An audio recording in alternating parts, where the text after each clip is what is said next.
দেখেছো মিঠাই, দিদি আমার ওপর রেগে গেল। আচ্ছা আমি কি করব বলো তো মিঠাই?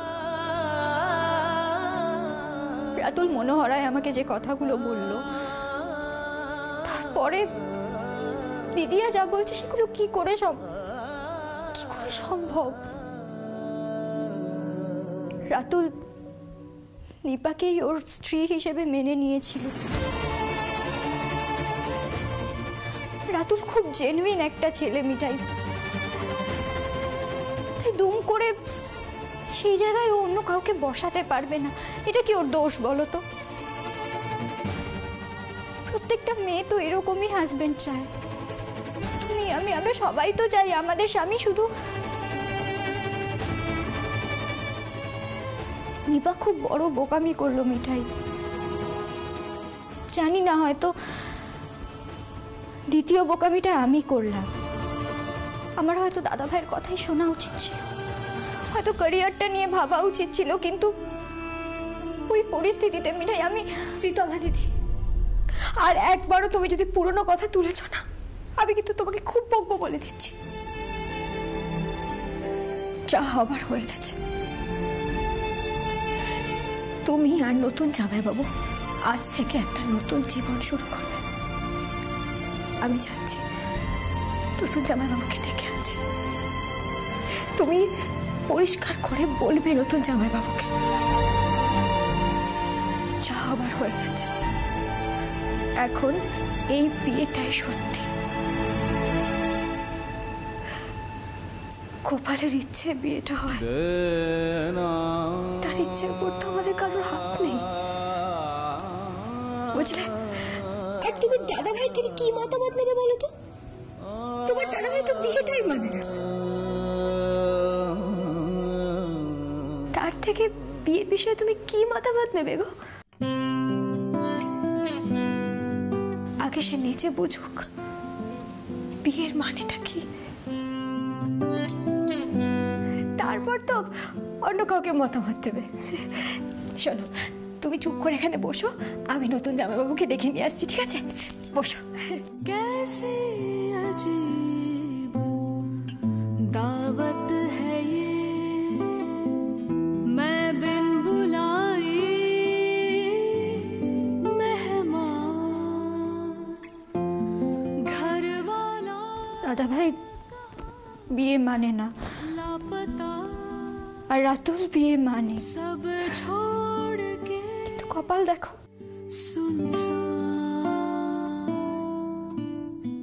দাদা ভাইয়ের বিয়ে করা স্ত্রীকেও ওর থেকে দূরে সরে যেতে হচ্ছে, আর রাতুলের বিয়ে করা স্ত্রীরও একই ভাগ্য হবে।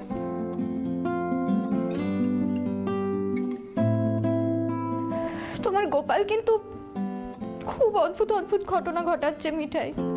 कैसे अजीब दावत है ये।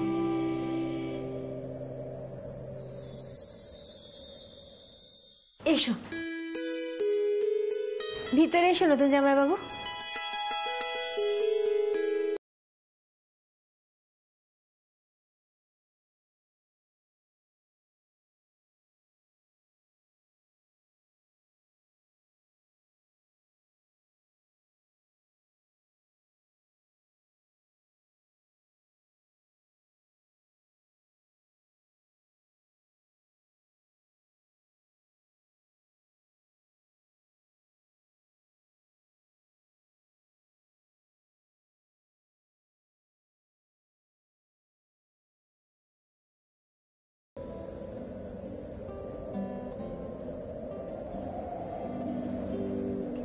अजीब सी दावत है ये, कौन करे किसका इंतजार। मेहमान थे न जाने कब हुई इस घर की जिम्मेदार। अजीब सी दावत है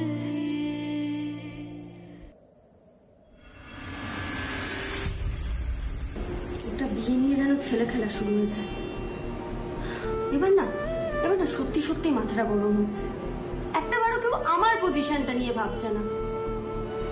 এত কাণ্ড করে একটা বিয়ে হলো, এখন নাকি উনি মনোহরায় চলে যাবেন, যেন অগ্নিসাক্ষী, বিয়ের মন্ত্র, সিঁদুর দান কোনো কিছুরই কোনো মূল্য নেই। যে ভাবে এরা কে জানে। নন্দা, আরে আমার রাত্রিরে পড়ার পাঞ্জাবিটা কোথায়? গোটা বাড়িতে একেবারে লন্ডভন্ড হয়ে আছে। শোনো, একটা বিয়ে হলো তো বাড়িটা আগের মতো গোছানো কি করে থাকবে? একটা গোটা বিয়ের ঝক্কি সামলেছি আমি। হ্যাঁ, বাড়ি লন্ডভন্ড হবে না তো কি গোছানো থাকবে? যা পাচ্ছ হাতের সামনে করে নাও। আমি এখন ময়দা মাখছি কালকের জন্য। তোমার পাঞ্জাবি খুঁজতে পারবো না। বাবা, আমি কি এমন বললাম যে এত রেগে গেল?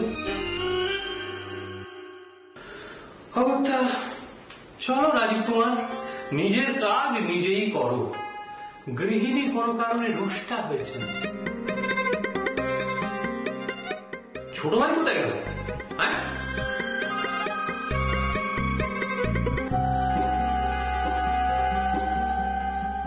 ছোট ভাই, আরে ও ছোট ভাই, বলি আর কত লিখবে, কত সিন ক্রিয়েট করবে? ফুলসজ্জার ঘরে আড়ি পাতার একটা ব্যবস্থা করতে হবে তো নাকি?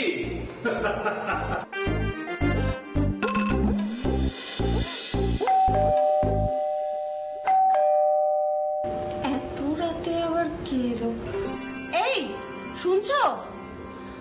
একবার দেখো না কে এলো। আমার হাত দুটো জোড়া বললাম না, দেখো না। ও দিদি, বড় জামাইবাবু কাছে ছাদে সিরিয়াল বাবুকে ডাকতে, আমি দেখছি না। না না মিঠাই, এত রাতে তুমি কেন? দাঁড়াও।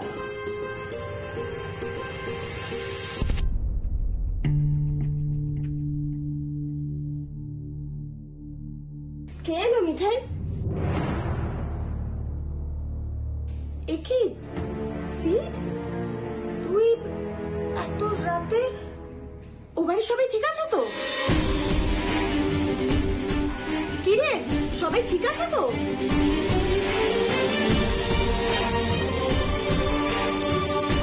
তুই নিজের কাছে নিজে একের পর এক মিথ্যে বলে চলেছিস।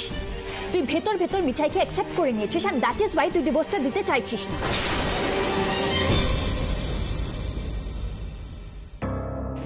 দাদাবাবু, কি হয়েছে বলো তো? কি হয়েছে তোমার? দাদু ঠিক আছে তো? দাদুর কিছু হয়নি তো দাদাবাবু? চুপ করেছো কেন বলো? দাদু কি সিদ্ধার্থ, তুমি এত রাত্রে হঠাৎ?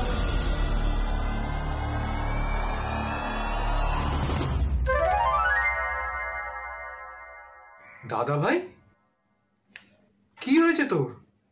এরকম দেখাচ্ছে কেন? দেখো না, কখন থেকে তো সকলে জিজ্ঞেস করছে, কোনো উত্তরই দিচ্ছে না তোমার দাদা।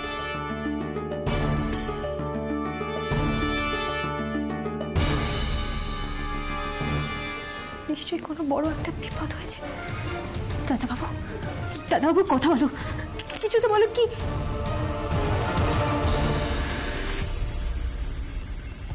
নিশ্চয়ই দাদুর কিছু একটা।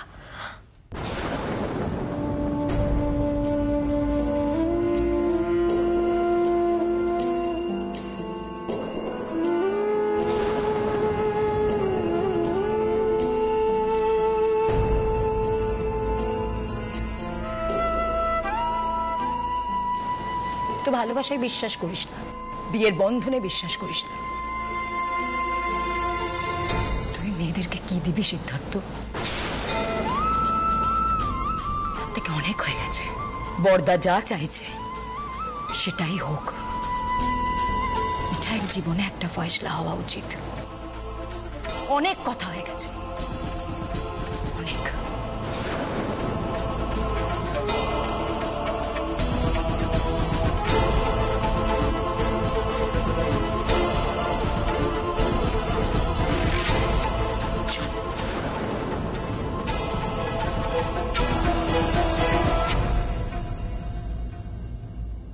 কিছু না রাজীবদা, সবাই ঠিক আছে।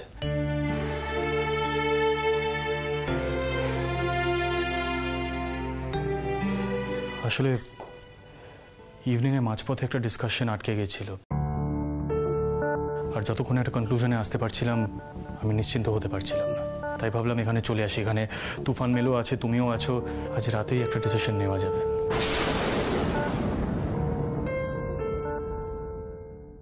ইভিনিংয়ে মাঝপথে একটা ডিসকাশন আটকে গেছিল, আর যতক্ষণ একটা কনক্লুশনে আসতে পারছিলাম আমি নিশ্চিন্ত হতে পারছিলাম না। তাই ভাবলাম এখানে চলে আসি। এখানে তুফান মেলো আছে, তুমিও আছো, আজ রাতেই একটা ডিসিশন নেওয়া যাবে।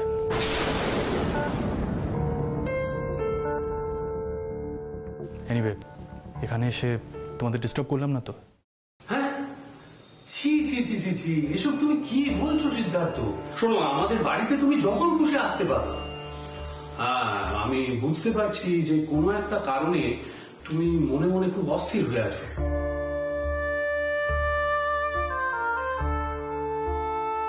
তুমি বরং এক কাজ করো না কেন, তুমি আমাদের বেডরুমে চলে যাও। সেখানে গিয়ে তোমাদের কি ডিসকাশন করার আছে সেগুলো করে নাও। না না, সেটা হয় না রাজীব দা। আমি এইভাবে না ইনফর্ম করে চলে আসলাম হুট করে, এটা ঠিক দেখায় না রাজীব দা। এনিওয়ে, আমি আসি, পরে আসবো না। আরে আরে আরে, শোনো শোনো, এত সংকোচ করার কিচ্ছু নেই। আমাদের আজকে এমনি রাত জাগার প্ল্যান ছিল। তুমি বরং এক কাজ করো, আমাদের ঘরে চলে গিয়ে যা ডিসকাস করার আছে করে নাও। শোনো সিদ্ধার্থ, মনের অস্থিরতা যত তাড়াতাড়ি বের করে ফেলতে পারবে ততই ভালো। যাও যাও যাও যাও যাও।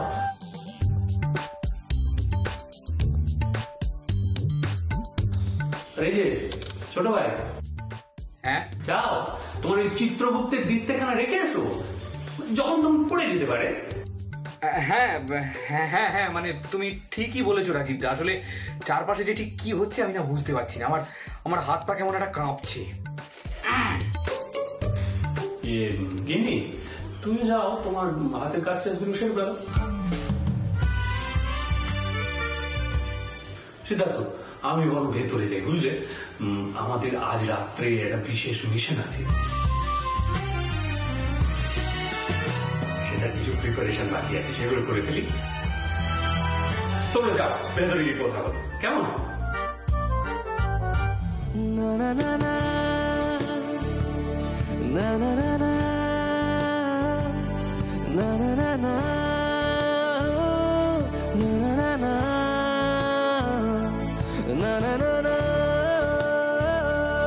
na na na na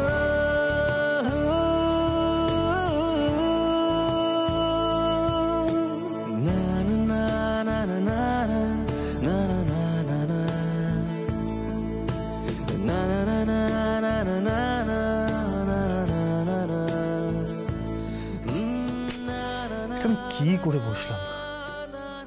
কেন এত রাত করে এখানে আসতে গেলাম?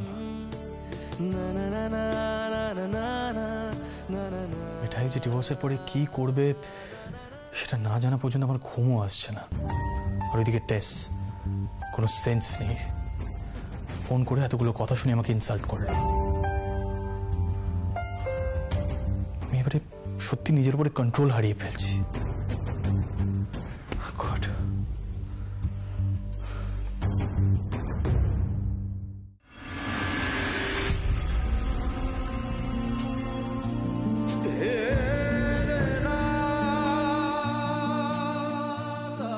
মিঠাই, আমার ধৈর্যের কিন্তু একটা সীমা আছে।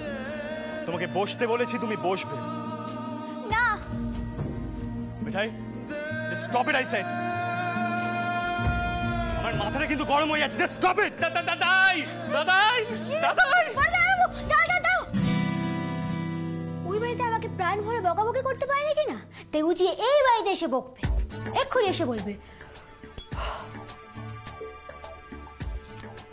মিঠাই, তোমাকে যা বলবো তুমি চুপ করে শুনবে, যেভাবে বসতে বলবো তুমি ঠিক সেভাবেই বসবে। আর একবার হলে আমি কিন্তু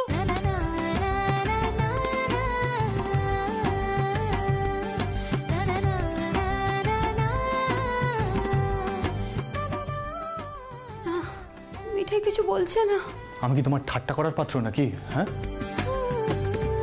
শোনো, মিঠাই ইয়ার্কি মারার কিন্তু একটা লিমিট হয়।